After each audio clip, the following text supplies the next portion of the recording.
muganda waffe Fred Lumbuye as we talk now akyali ku immigration center ettake.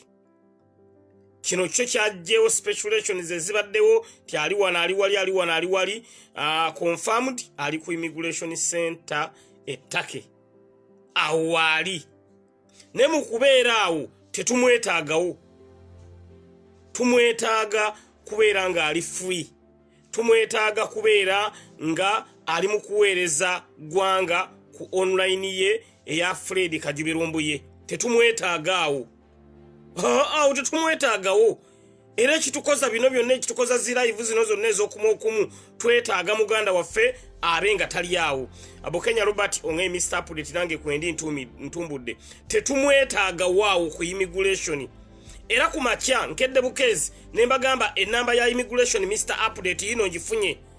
Fenna tukube essimu nga tubagamba muganda waffe Fred Lumbuye mumulirizinge unconditionally kubanga tayina musango. Emisango egimuvunaanwa giri political atenga gyakwebereramu, atenga gyakuteeka tafali ku ggwanga na gyakubuusa banna Uganda nti eno nsobi ekituufu kye kino.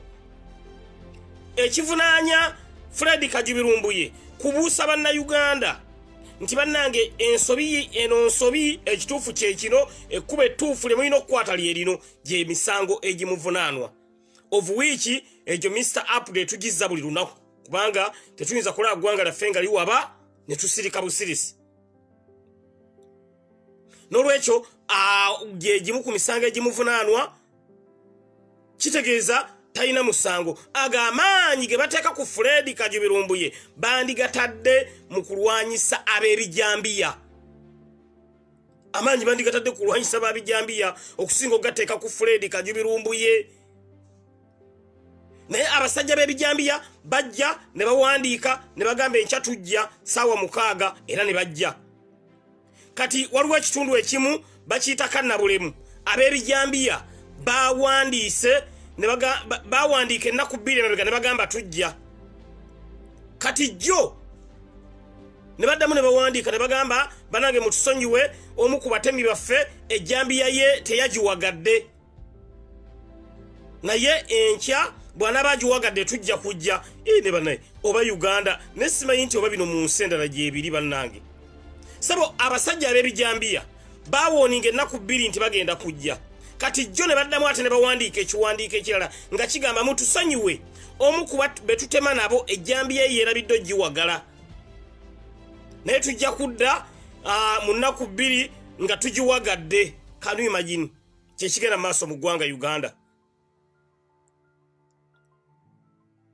Kyekigenda maaso mu ggwanga Uganda. Abantu baffe tebali safe. Jukira Sagirinya Muhammad nva mu kitundu kye bayita Masaka.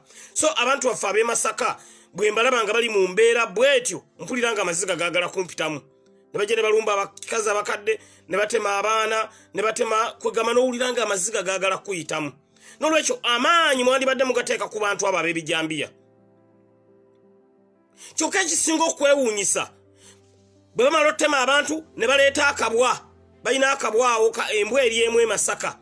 Baleeta akabwa ne kajja kawunyirize mbu kalabe abatemu bakuttewa. Ne akabwa kennyini ke baleeta nga nako kennyini akabwa enjala ekaluma. Kati bangambye embwa bagitwala luli egundi ekijja bwemi. Waliwo era incidence y'okutema abantu ne bakwata embwa ya poliisi ne bagitwala ekijja bwemi.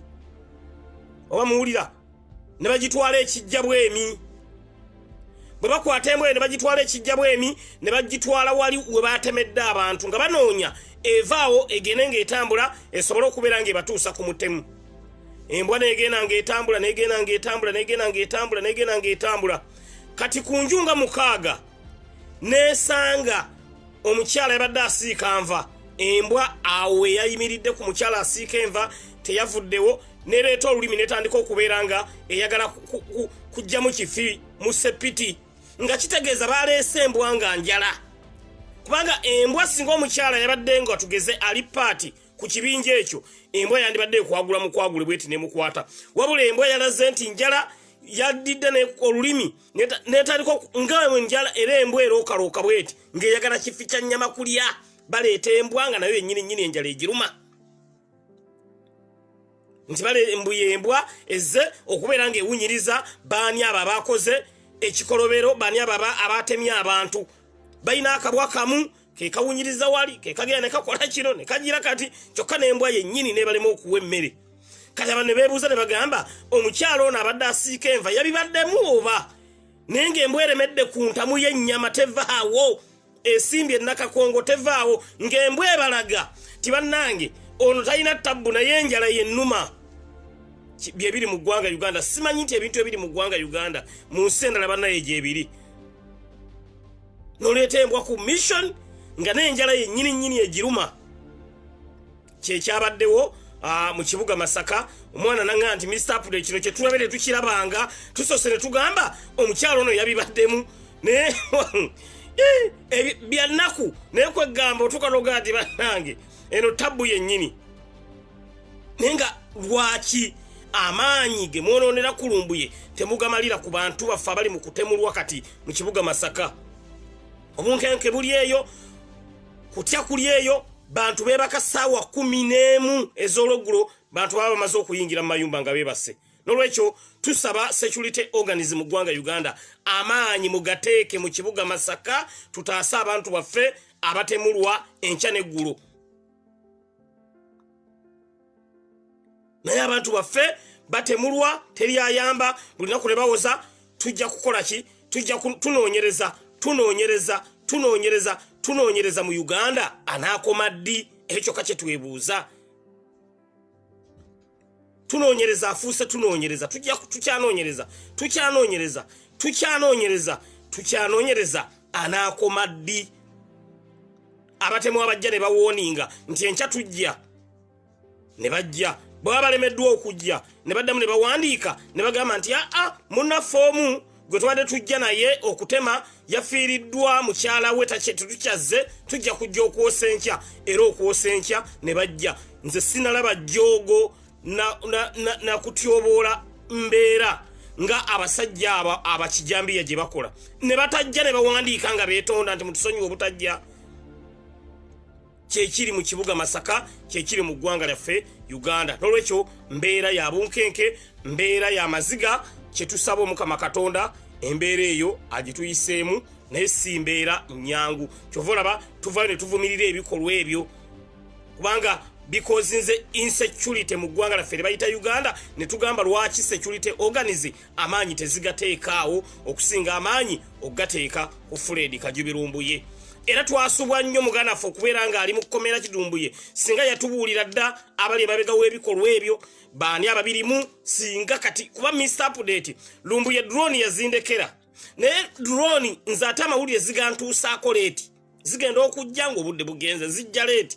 Simanyi oba yali yaziprogramming ate kye simanyi. Ne drone nze nziina Mr. Update naye nze zijja luvannyuma lwa nnaku 2-3 drone nga zijja ziŋŋamba Mr. Update kino kyekiriwo so nga ye zaamuwanga first hand information. Kyova tulina okulwana muganda waffe akomewo kubanga drone ezo gwe ziwa amawulire, gwe ziwa first hand information, ffe zirwawo okutuleetera ekiba kiguddewo. Kubangezaako nnyo okulanga nfuna first hand information nezijja leeti. Kitegeeza tulina okulwana muganda waffe abenga avaawo waali tuddemu tufune first hand information amawulire agaba gaakagwawo kubanga drone zireka ziwulira ye ngezezzaako nnyo zibenga zinnyanguliza ekiba kiguddewo naye zisooba okuwa Mr. Update amawulire newankubadde nga nze nziina. Olwekyo tulwane komanda wa drones abenga asobola okubeera nga ayimbulwa tuddemu tufune kibayita first hand information naye nga embeera si nnyangu, mbeera ya bunkenke, mbeera ya maziga oluvannyuma lwa muganda waffe okubeera nga yakwatibwa nga kati agenda mwezi mulamba ng'ali mu kaduukulu. Naffe eno mu kibuga Amsterdam ekya Netherlands akaliro tukakoleezezza okwongera okulanga tudimandinga muganda waffe Fred Lumbuye. Twabagambye twamiitinze ba ambassadors aba Human Rights Commission ne batugamba naffe olutalo katulongeremu amaanyi. Twamiitinze tax ambassador wano mu kibuga Netherlands Amsterdam, tax ambassador natugamba nange ensonga njiriko nnyo kwegamba kye tulinamu kiri kimu nti okumujjaawo okumutwala e Uganda si kyangu. ekyo tekikyasoboka. Kye tulinamu ekirala kiri kimu, ti muganda waffe tulina omukisa ti Katonda akyamubisseeko akasubi akyali mulamu. Ekyo kyo nakyo omukisa ogwo tukyagulina nti akyali mulamu ne kijjawo okutya kwe twali tulina. Kati nga bw'akyali omulamu ate awo tetumwagalawo. Tumwagala kuddamu akole zi life addemu aweereze nga bwe yaweerezanga. Era bwe tumununulaawo olw'okuba ttake terespectinga human rights, awo tujja kuba tulaba kye bayita plan B. Kuba tetuyinza kuddamu kumukkiriza kubeera ttaka. Abantu b'ettake mwatumaze amaanyi.